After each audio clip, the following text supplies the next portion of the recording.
Hello friends, मैं किरण गुप्ता और आप सभी का बहुत बहुत स्वागत है मेरे अपने यूट्यूब चैनल प्रारंभ फ्रॉम डार्कनेस टू लाइट में। तो दोस्तों, मैं आप लोग के सामने आज एक बहुत ही सुंदर कहानी लाई हूँ।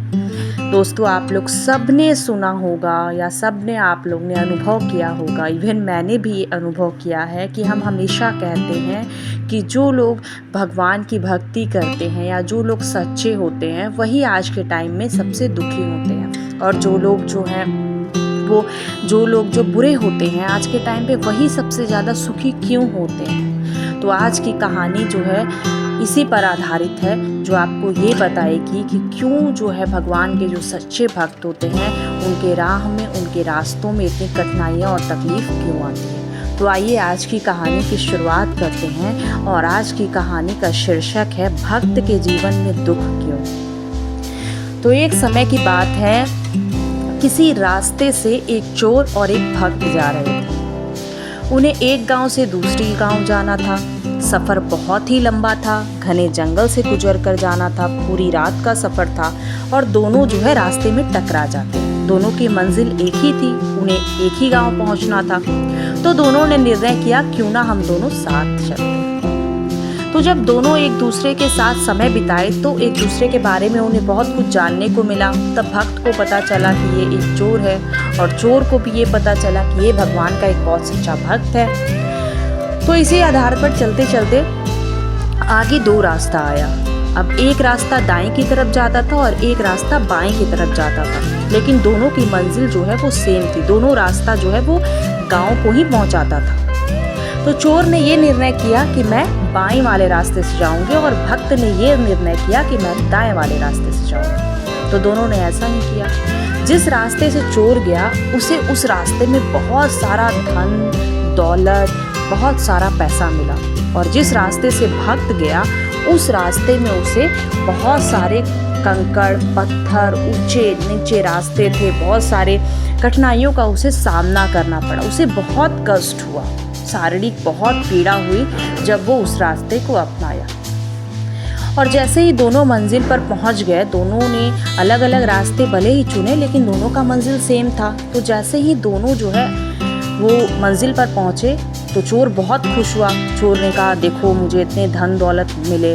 और भक्त बहुत ही, उसका मुंह जो है वो उदास हो गया कि शायद मैंने एक गलत रास्ता अपना लिया जिससे मुझे इतना तकलीफ का सामना करना पड़ा। तो भक्त जो है वो अपने गुरुजी के पास जाता है और गुरुजी के सामने बैठकर, उनके समक्ष बैठकर बोलता है कि गुरुजी, क्यों अक्सर ऐसा ही होता है कि मैं इतना पूजा पाठ करता हूँ, इतना धार्मिक कार्य करता हूँ, धर्म का साथ देता हूँ, फिर भी मेरे जीवन में हमेशा तकलीफ होती है। और क्यों जो बुरे लोग होते हैं वो जो है अधर्म का काम करते हैं, फिर भी उनके जीवन में इतनी खुशी क्यों है। तब गुरुजी ने बताया कि गुरुजी को उसने सारी घटना बताया कि गुरुजी ऐसा ऐसा हमारे साथ हुआ, एक चोर था और एक मैं था, हमारे साथ ऐसा हुआ। तब गुरुजी ने उसे जवाब दिया कि जो चोर था वो अगले जन्म में एक बहुत बड़ा राजा था, और उसने बहुत ही पुण्य के काम किए थे। उसने इतने पुण्य के काम किए थे कि उसका जो इस जन्म में उसका बहुत भला और बहुत अच्छा होना लिखा था। लेकिन इस जन्म का उसका जो कर्म था कि उसका इस जन्म में उसने अधर्म का काम किया, इसलिए बस क्या हुआ, शेष मात्र उसे धन ही मिल गया, और शेष मात्र धन से ही उसके सारे कर्म समाप्त हो। और वहीं दूसरी तरफ जो थे, तुम्हारे अगले जन्म के बहुत ज्यादा कर्म भोग है जिससे इस जन्म में तुम्हारी मृत्यु होनी लिखी थी। लेकिन इस जन्म में तुम्हारे जो कर्म है, जो तुम पूजा पाठ धार्मिक कार्य करते हो, पुण्य करते हो, इससे जो है जो मृत्यु का जो तुम्हारा दोष था वो धीरे धीरे कट रहा है, और तुम्हारे सामने इतने बड़े बड़े मुसीबत आ रहे हैं। ये मुसीबत इसलिए आ रही है क्योंकि तुम्हारे कर्म वो कट रहे हैं। तो गुरुजी ने उसे ये समझाया कि जो भगवान के सच्चे भक्त होते हैं उनको इसलिए कष्ट आता है क्योंकि उनके साथ बहुत कुछ बड़ा होना लिखा रहता है, और जब वो पुण्य का काम करता है, धर्म का कार्य करता है, तो उसके सामने एक एक विपत्तियां तो आती हैं, एक एक चुनौतियां तो आती है जो कि उसके कर्म भोग को काटती है। और यही दूसरी तरफ हम लोग सब बोलते हैं, आप लोग सब देखे होंगे, हम सब यही बोलते हैं कि हम इतना अच्छा काम करते हैं लेकिन हमारे जीवन में इतनी बड़ी बड़ी विपत्तियाँ आती हैं। तो दोस्तों हमेशा याद रखिए कि ये विपत्तियाँ इसलिए आती है क्योंकि हमारे जीवन के जो हम अच्छे कर्म कर रहे हैं, इससे क्या हो रहा है, हमारा कर्म भोग कट रहा है। और कर्म भोग जो हम कट रहा है, इसलिए हमें अपने आप को भगवान क्या कर रहा है, हमें पवित्र कर रहा है, शुद्ध कर रहा है। और याद रखिए हमारा मुक्ति का मार्ग जो है वो बन रहा है, इसलिए हमारा जो इतने बड़े बड़े हम चुनौतियाँ आ रही। और वहीं दूसरी तरफ हम हमेशा बोलते हैं कि हमारा घर परिवार ही देख लो या आस पड़ोस देख लो कितना खुश है। तो याद रखिए वो खुश इसलिए है क्योंकि उसके अगले जन्म के पिछले जन्म के कर्म अच्छे थे। लेकिन याद रखिए आज वो जो अधर्म का कार्य कर रहे हैं, डेफिनेटली उसे भोगना ही पड़ेगा।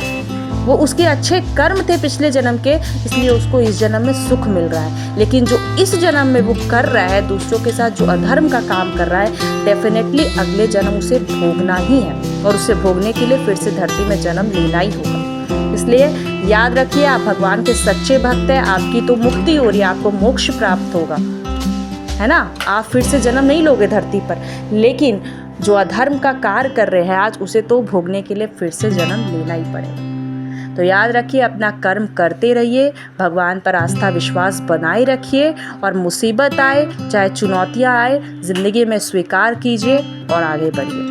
आशा करूंगी कि आज की कहानी ने आपको बहुत कुछ सिखाया होगा। अगर अच्छा लगा मेरा वीडियो तो लाइक कीजिए, सबके साथ शेयर कीजिए, और मेरे चैनल पर नए हैं तो चैनल को सब्सक्राइब कर लीजिए।